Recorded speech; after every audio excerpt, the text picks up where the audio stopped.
laquelle l'étoile était apparue. Donc, Hérode est mort en l'an 4, avant Jésus-Christ.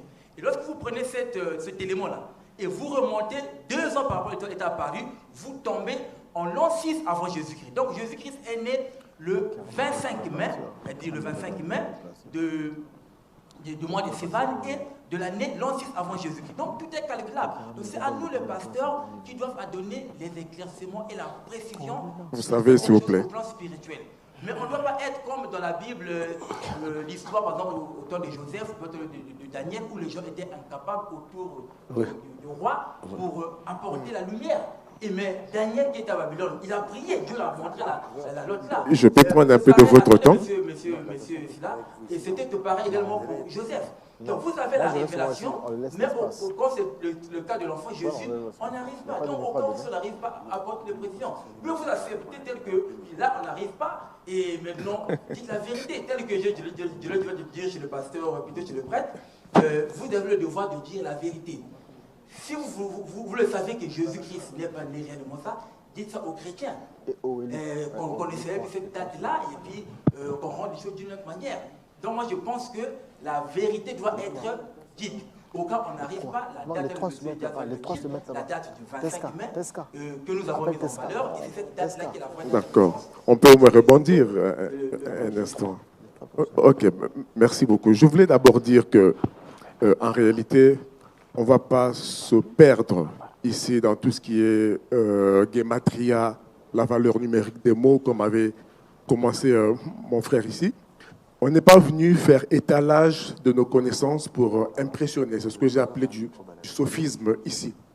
Sinon, on peut étaler ici les données que vous présentez. On peut faire la même chose. C'est de la connaissance livresque, simplement. On peut lire, on peut consulter. Avant de venir ici, j'aurais pu prendre mon temps d'aller sur Google et tout. Je trouverais tellement de choses. Mais je ne suis pas venu ici faire étalage des chiffres et puis verser dans la gematria, comme j'ai dit. Je peux donner des noms. Pendant que nous parlons, ici, nous attribuons l'origine de cette date à telle tradition, à telle culture, à telle religion ou civilisation, etc. Qui a parlé du Noël éthiopien, par exemple, le 7 janvier sur la base de... Monsieur, voilà, donc, chacun peut étaler ici ses connaissances. Est-ce que la vérité est unique? Est-ce que vous le savez? En tant que pasteur. Moi, en tant que pasteur, la vérité, elle est unique. En tant que pasteur, je sais que la vérité est en Christ. Non. Répondez-moi. Est-ce que vous le savez qu'il y a une seule vérité dans toutes choses? Non. Donc là, vraiment, si vous le chacun, savez, je suis désolé. Pourquoi? Parce chacun, que, en ce qui concerne la naissance de l'enfant Jésus, quand vous dites que nous ne célébrons pas la date du 25, mais nous célébrons l'avènement de l'enfant de Jésus au monde. Mais moi, je l'ai dit ici. Le plus important, nous nous félicitons du fait que, s'il vous plaît, on est les gants. Le monde entier reconnaît et retient que Jésus-Christ est né un jour. S'il vous plaît, on est des responsables. Monsieur le véritologue.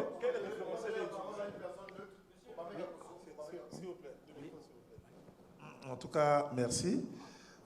Bravo à l'équipe de production, parce que ça, c'est un débat qui est très intéressant. Quand on parle de vérité, n'oublions pas le référentiel qu'on utilise. Quel est le référentiel? Quelqu'un a parlé du 1er mai, il me semble, la fête du travail. On a l'impression que c'est universel. Faux. Au Canada, c'est le premier lundi du mois de septembre qui est considéré comme la fête des travailleurs. Et plus vous vous déplacez dans le monde, plus vous allez tomber sur des cultures, sur des habitudes, des traditions, des us, des coutumes. Ça, c'est établi. Moi, j'ai une question. Non pas pour mes 3 frères à droite, mais plutôt pour ceux que nous appelons pasteurs ou apôtres. Vous dirigez des temples, des églises. Depuis, allez, on va dire 1990-91, lorsque le pouvoir avait un peu lâché la bride concernant les questions de foi, les églises ont foisonné. Et il faut être honnête, c'est devenu une tradition, surtout maintenant avec les banderoles, grande veille de prière pour le 24 décembre, le 25, ainsi de suite. On ne peut pas le discuter, c'est un fait. C'est ce qu'on voit partout. Que l'on soit d'accord ou pas avec la naissance. Vous dites la naissance de Jésus, moi je dis la naissance supposée. Bon, mes convictions, elles sont personnelles. Moi je reste sur la base que c'est un personnage fictif, mais ce n'est pas le sujet du jour. Il faut reconnaître une chose, avant que je revienne sur ma question, c'est que toutes les églises qui ne sont pas catholiques doivent au moins, je dis doivent au moins ça à l'église catholique, d'avoir posé les bases, ou certaines bases, je dirais plutôt du christianisme moderne, parce que même quand on parle de christianisme, le frère a bien fait de parler du Noël éthiopien qui n'a pas le même calendrier que nous. Et moi, c'est ce dont je voulais parler, mais il a anticipé, et tant mieux. Les catholiques ont posé des bases que tout le monde a fini par exploiter. Même ceux qui, du haut de leur intelligence, savent que ce n'est pas possible avec tous les calculs qui sont faits, etc., que cette date corresponde, mais au moins, il y a cette récupération, et puis ça marche. Au moment où nous vous parlons, enfin, au moment où nous discutons, il y a des églises qui sont pleines de femmes, d'hommes, qui pensent que c'est à ce moment-là. Par contre, ma question c'est, même quand vous savez que ce n'est pas cette date, peut-être pas vous personnellement, mais pourquoi ces pasteurs, apôtres et prophètes continuent sur cette voie? J'ai du mal à comprendre la cohérence. Merci. Ok, je vous réponds tout de suite. Je l'ai dit d'entrée tout à l'heure, il est écrit dans la Bible, en toute occasion, favorable ou non, il faut prêcher et prier sans cesse. Alors, lorsqu'il y a des dates qui relèvent soit de l'histoire ou de la culture ou des traditions, et que ça entraîne habituellement ou culturellement les membres de l'Église, parce que l'Église n'est pas moins citoyenne, comme je dis souvent, alors dans la ville ou dans le pays, dans notre culture, s'il y a un mouvement de foule, nous avons le droit de rebondir sur ça, comme M. l'abbé disait, voler, détourner. Ce n'est pas un péché. Ce n'est pas un péché. Pour nous, en toute occasion, nous ne parlons pas de la nativité ou de la naissance de Jésus un jour seulement, le 24 ou le 25. Non, nous en parlons autant de sa naissance, de sa résurrection, de sa mort et de son retour, etc. Mais quand il y a un mouvement de foule, nous n'allons pas rester à la maison, nous profitons de cela. Comme j'ai dit, pendant que je suis ici, à l'église, mes fils et d'autres pasteurs sont en train d'expliquer, justement, de rétablir que Jésus-Christ n'est pas né en cette date, peu importe la date. S'il vous plaît, il y a une chose, Monsieur Fila, apôtre, s'il vous plaît, il y a une chose que vous soulevez, s'il vous plaît, apôtre, juste une minute. Le plus important, c'est que le monde entier retiendra et reconnaît qu'un jour, Jésus-Christ est né. Nous sommes fiers. Est-ce que votre argumentaire, vous le répétez toutefois ici? Gloire à Dieu. S'il vous plaît, vous le répétez toutefois ici. En disant, attendez une minute. Vous le répétez toutefois ici, cet argumentaire. Vous dites ceci toutefois, ce n'est pas important. Je vous ai constaté sur ça. Au contraire, c'est à moi de vous dire, vous les pasteurs. Mais je confirme que ce n'est pas important. Je reviens, vous les pasteurs, vous le abbé. Soyez sincères devant la population. Nous allons vous démontrer ce soir que ce que vous avez toutefois dit aux gens, ce n'est pas la vérité. C'est ce que nous sommes en train de vous dire ce soir. Monsieur l'abbé, mais un séminaire n'est pas la Sorbonne. Si vous avez pris le lexique grec au séminaire, mais ne pensez pas que vous étiez à la Sorbonne. Non, s'il vous plaît. S'il vous plaît, donc rectifiez votre façon de présenter les choses. Nous sommes, s'il vous plaît, on n'est pas sur un débat direct. Nous parlons de Noël. Alors, nous vous avons posé une problématique qui est très simple. Mais vous faites les miracles. Vous discernez les esprits. Vous lisez, vous voyez même le passé des gens.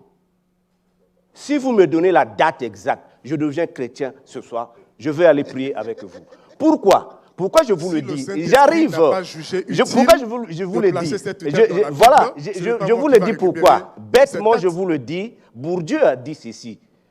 Selon Bourdieu, si moi j'arrive, entre parenthèses, moi je ne suis pas chrétien pour citer les apôtres, on ne fait pas le débat direct. On fait pas le. Je boucle, je n'ai pas parlé son nom. Je boucle. Si j'évoque une parole et que ma parole suscite l'émotion, je dis quand même quelque part quelque chose. Parce que c'est pas, moi je ne suis pas chrétien, là où il est écrit, tenez-vous tranquille et sachez-le que je sois Dieu. C'est à vous de vous taire. C'est pas moi, je dis quelque chose, vous avez réagi émotionnellement. C'est là à démontrer devant les gens que, oui, Bourdieu, bien sûr, qui est l'un de sociologues français. Donc c'est pour démontrer quoi? L'amalgame que vous faites à l'église, le discours pastoral, moi je l'ai tenu aussi. Donc, oui, moi je ne suis pas l'apôtre Paul. Je ne suis pas l'apôtre Paul. Docteur Ben, s'il vous plaît.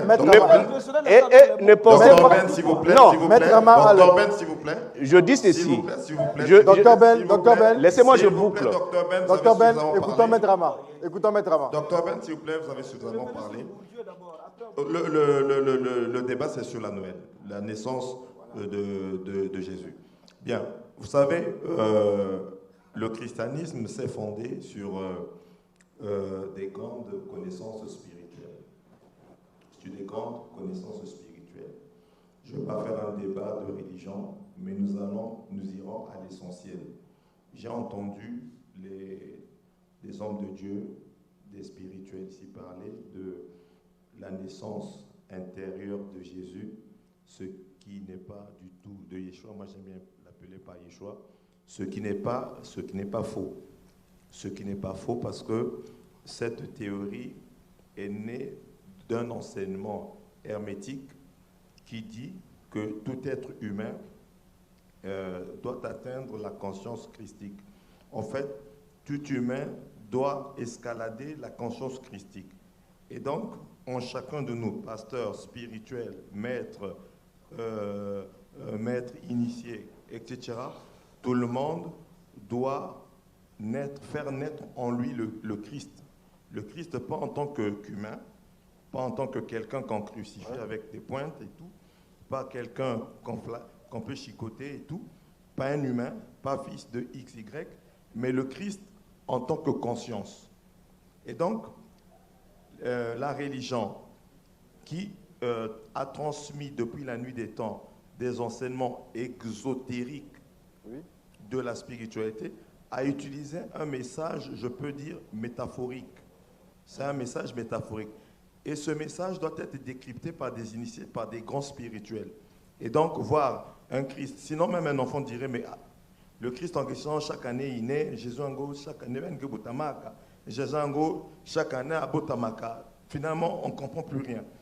Donc, si nous descendons sur Terre, scientifiquement, un Christ qui naît en 2023, en 2024, 2025, 2026, 2030, 2031, ça ne s'explique pas. Effectivement, les écoles, les religions se sont fondées sur des enseignements ésotériques, christiques. Et ça, l'Église ne vous le dira jamais, à l'exception des grands initiés, des grands religieux initiés. Et donc, il y a la réalisation intérieure du Christ que chacun de nous doit faire naître par tous les efforts que tous ici nous connaissons, les vertus, l'amour, la sagesse, la dévotion, la compassion, l'altruisme, tout ce que vous connaissez, la prière, le jeûne, etc. Je ne vous apprends rien. Tout ça, ça permet effectivement de réaliser la conscience christique. Maintenant, j'allais aborder un autre sujet, toujours sur cela, très important. Vous savez, les catholiques, c'est bien que l'on leur jette les pierres, mais... Oui? Oui? Oui?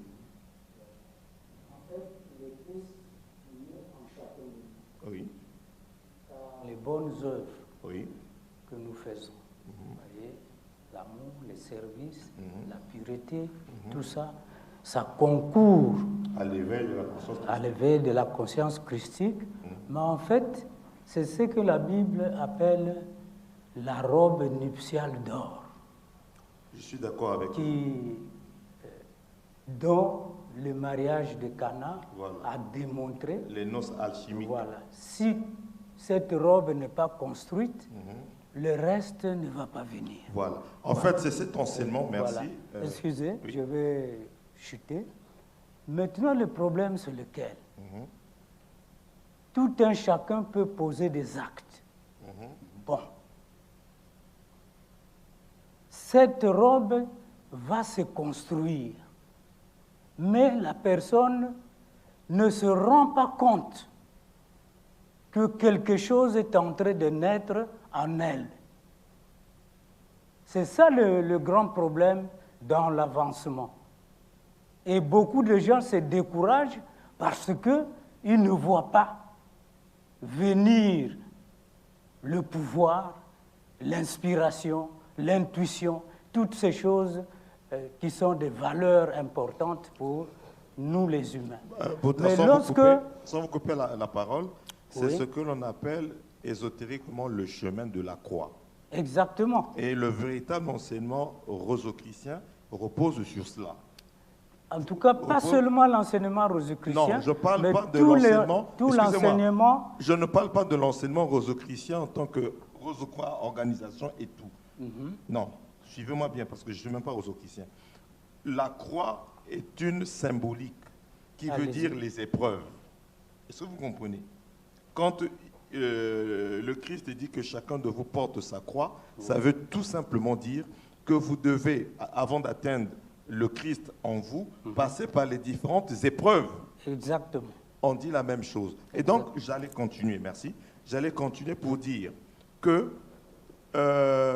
nous avons un enseignement introverti qui consiste, tout être humain, à réaliser Christ en lui par différents courants spirituels. Et nous avons un enseignement extroverti. L'enseignement extroverti nous ramène à l'astrologie. Et là, il faudrait encore des experts pour bien percer ce mystère-là. L'astrologie. Astrologiquement parlant, nous avons le nombre 12. Le nombre 12. Nous sommes en décembre. Oui. Nous sommes en décembre. Décembre, c'est le quantième mois. C'est le 12e. Le 12e mois. Donc, quand vous rentrerez dans l'astrologie, vous allez vous rendre compte que c'est au 12e, au nombre 12, donc au 12e mois, qui se passe en cette période-ci, entre le 24 et le 25, pour ceux qui ont percé en astrologie, la descente d'un rayon qui vient de l'étoile de Sirius. Ça, nous sommes dans les enseignements extrovertis de l'astrologie. Et les initiés, ceux qui étaient dans l'Église catholique initiée, c'était à cette période qu'ils devaient canaliser le rayon qui venait de l'étoile de Sirius. L'étoile de Sirius qui dans l'astrologie, représente l'étoile du Christ cosmique. Je vais le faire, voilà. Oui. Je ne peux pas être d'accord avec tout ce qui se dit ici. Déjà, lorsqu'on pense que Bourdieu est la référence de la connaissance, et lorsqu'on pense que le sommet de la connaissance se trouve à la Sorbonne, bon, il y a des choses à se refaire dans la vie. Je pense humblement que Christ est né un jour. Et avoir le monopole de cette révélation pour en fixer ici une date, ce serait un orgueil très mal placé. Puisque quand j'ai écouté les uns et les autres ici, mon frère qui a une tenue qui m'enguiste, ils ont fixé leur date. Mon frère qui a une croix, ils ont fixé leur date. Et ceux qui ont des chapeaux aussi ont leur date. C'est lui qui parle de l'astrologie à son explication. Il faut donc ici reconnaître qu'il y a certaines choses dans la Bible qui sont révélées et d'autres qui ne le sont pas. La Bible dit que les choses cachées appartiennent à Dieu seul. Parce que s'il faut intellectuellement réfléchir, si l'on a pris la naissance de Jésus comme le commencement d'un nouveau calendrier, d'une nouvelle ère à laquelle tous ici nous appartenons, c'est même plus simple si on ne devrait pas se poser mille et une questions de dire que Jésus est né le 1er janvier 1900 pour commencer à compter la naissance de Christ jusqu'à aujourd'hui 2023. C'est votre affirmation, soyez clair. Non, ce n'est pas une affirmation. Je dis que je pose ici un raisonnement. Et je dis que s'il fallait réfléchir intellectuellement, pourquoi?